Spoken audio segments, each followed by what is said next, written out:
नमस्कार मंडळी, श्री स्वामी समर्थ. कसे आहात सर्व? मस्त आहात ना? मस्तच राहा. तर स्वागत आहे तुमचं माझ्या पुन्हा एका नवीन व्हिडिओमध्ये. तर आज बघा सकाळी उठले आणि नाश्ता वगैरे सगळं झालं आहे आणि इकडे स्वयंपाकाची तयारीसुद्धा चालू आहे. अद्दू आणि अद्दूचे पप्पा, अद्दूची अंघोळ व्हायचीच होती. अद्दूची पप्पाची अंघोळ झाली आणि ते थोडं गेले बाहेर. आता मी जिथे राहते ना त्या घरामध्ये अद्दूचा आवाज साईडला येत असेल कारण की मी व्हॉइस ओव्हर करत आहे. ती माझ्या जवळच बसून आहे.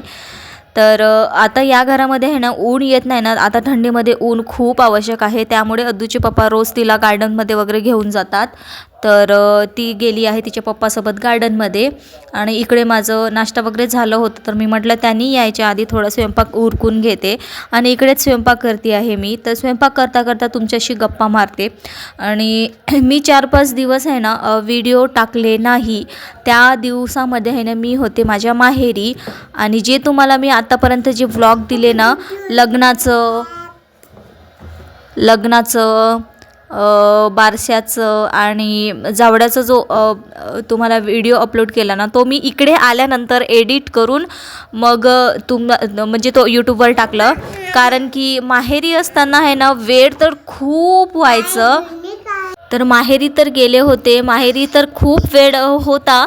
पण खरं सांगू का, माहेरी गेल्यानंतर माहीत नाही का असं व्लॉग वगैरे असं करावंसं वाटत नव्हतं. म्हणजे आपल्या माणसांमध्ये गेलं ना, म्हणजे खूप दिवसांनी माहेरी गेल्यानंतर असं वाटत होतं की काय मोबाईल घेऊन बसायचं, काय एडिट करायचं, काय शूट करायचं. त्यापेक्षा आपण छान इथं एन्जॉय करूयात. कारण की मोबाईल हातात घेतला ना, पाहिजे तेवढा एन्जॉय किंवा पाहिजे तेवढा फील करता नाही येत आपल्याला. तिथलं वातावरण, तिथल्या गोष्टी, तिथले माणसं, म्हणजे तिथे छान मनमोकळ्यापणाने मला वावरायचं होतं. म्हणून तिथे गेल्यानंतर आहे ना शूट तर मी करून ठेवलं व्लॉगसाठी.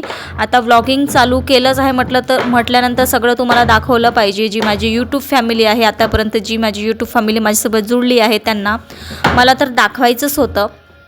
त्याच्यामुळे सगळं तर मी शूट केलं होतं आणि वेळही भेटत होतं तसं एडिट वगैरे करायला. पण करावंसं वाटत नव्हतं खूप. म्हणजे इकडे जेवढा टाईम नाही मिळत ना, तिकडे तेवढं टाईम मिळत होतं. तरी पण शूट एडिट वगैरे असं काही करावंसं वाटत नव्हतं. छान सगळ्यांशी गप्पा मारावंसं वाटत होत्या आणि छान असं सगळं मोकळं वातावरण होतं. ते सगळं फील करावंसं वाटत होतं. त्यामुळे आहे ना मी ते सगळं केलं नाही. म्हणून आहे ना माझी व्लॉग 4-5 दिवस आलेत नाही. कारण की खरंच तिकडे गेल्यानंतर मनच होत नाही. आणि हे पहिल्यांदा नाही माझ्यासोबत असं. मी याच्या आधी जेव्हासुद्धा माहेरी गेले ना, तेव्हा असंच झालं माझ्यासोबत. मी शूट वगैरे तर सगळं करून ठेवलं, पण एडिट वगैरे केले नाही. म्हणूनच ते 4-5 दिवस गॅप गेले. मग मी इकडे आल्यानंतरच आहे ना सगळं एडिट वगैरे केलं व्हिडिओ आणि तुमच्यासोबत शेअर केले. मला इकडे परत येऊन 2-3 दिवस झाले. मी आधी ते व्लॉग तुमच्याशी शेअर केले. आता हे आपले रेग्युलर इकडे व्लॉग चालू झाले.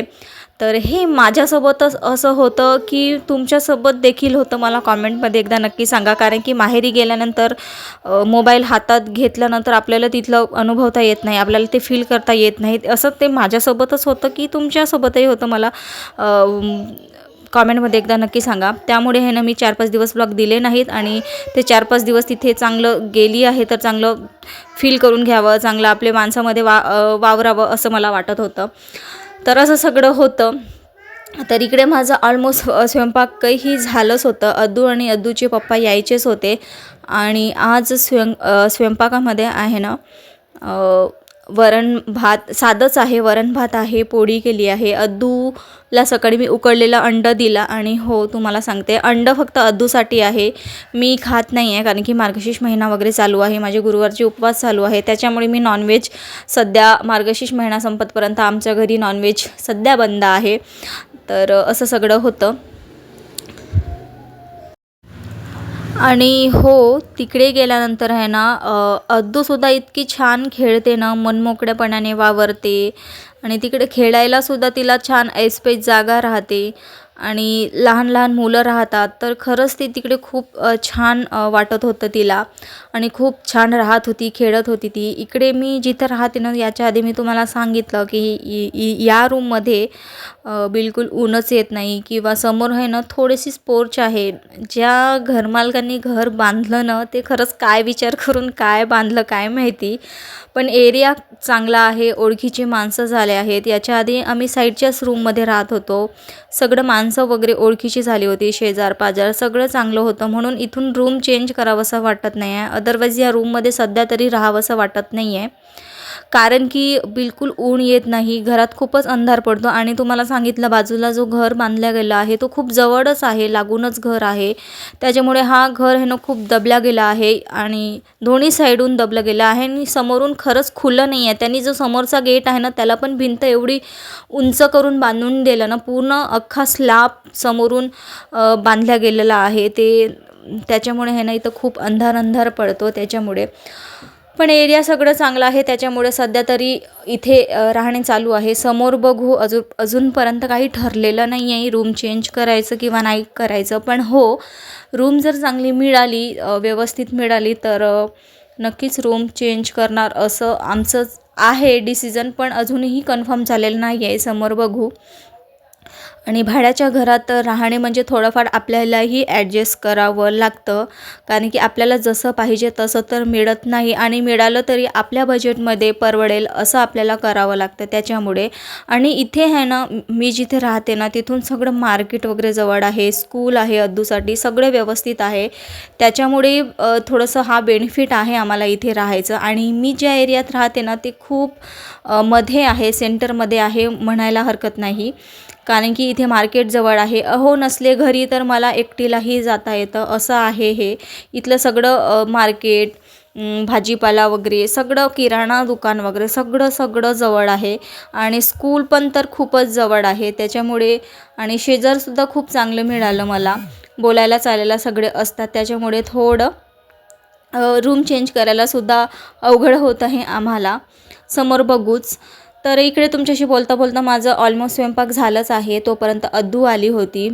तर अद्दूच्या पप्पाची अंघोळ तर झालीच होती आणि अद्दूची अंघोळ व्हायचीच होती. तर म्हटलं मी आधी अंघोळ करून घेते, मग अद्दूला अंघोळ करून देते, कारण की सध्या हिवाळा चालू आहे त्याच्यामुळे मी अद्दूला थोडंसं उशिराच अंघोळ टाकून देते, कारण की इथे ऊन येत नाही ना त्याच्यामुळे खूप थंडी वाटते म्हणून. मग हे सगळं झाल्यानंतर मी अंघोळ केले, मग माझ्यानंतर मी अद्दूला अंघोळ टाकून दिले. आणि आता डायरेक्ट भेटते तुम्हाला सायंकाळीच. ही वेळ आहे सायंकाळची. सायंकाळी दारावर भाजीपाला आलं होतं, तर तिथूनच भाजीपाल्यासाठी काहीच नव्हतं, तर तिथूनच हे वालाच्या शेंगा घेतली आणि एक जुडी मेथी घेतली. आता पालेभाज्या खूप छान मिळतात, तर आणि खायला पण सुद्धा टेस्टी लागतात हिवाळ्यामध्ये. भाजीपाला खरंच खूप म्हणजे ताजे भाजीपाला मिळतात मार्केटमध्ये हिवाळ्यामध्ये, तर तेच घेतले मी विकत. खूप ताजे शेंगा आणि मेथीची भाजी होती ती विकत घेतली. आणि इकडे होती भाजी प्रिपरेशन उद्या सकाळसाठी. शेंगा वगैरे सगळं मी मोडून वगैरे ठेवत होते. तर हे बघा अद्दू, कारण की तिच्या हेल्पशिवाय माझं काहीच काम नाही होत, मी तुम्हाला आधीपासूनच सांगते. तर ती आली मला हेल्प करायला. ती खूप हेल्प करत होती मला, खूपच हेल्प करत होती. तिच्या हेल्पमुळेच माझे शेंगा पटकन झाले म्हणायला हरकत नाही.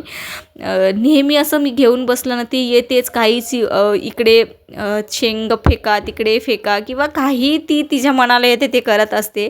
तर ते सगळं करत होती. तिच्यासोबत बोलता बोलता तिला असं नको करू तसं नको करू म्हणता माझी शेंगा वगैरे मग मोडून झाले.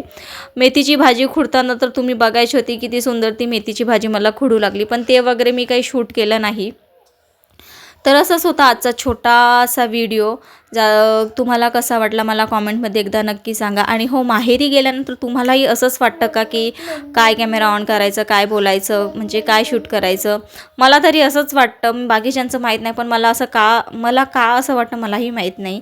म्हणूनच ते 4-5 दिवस आले नाहीत व्लॉग. आणि एवढंच होतं बस. कसा वाटला तुम्हाला हा आजचा व्हिडिओ मला कॉमेंटमध्ये एकदा नक्की सांगा.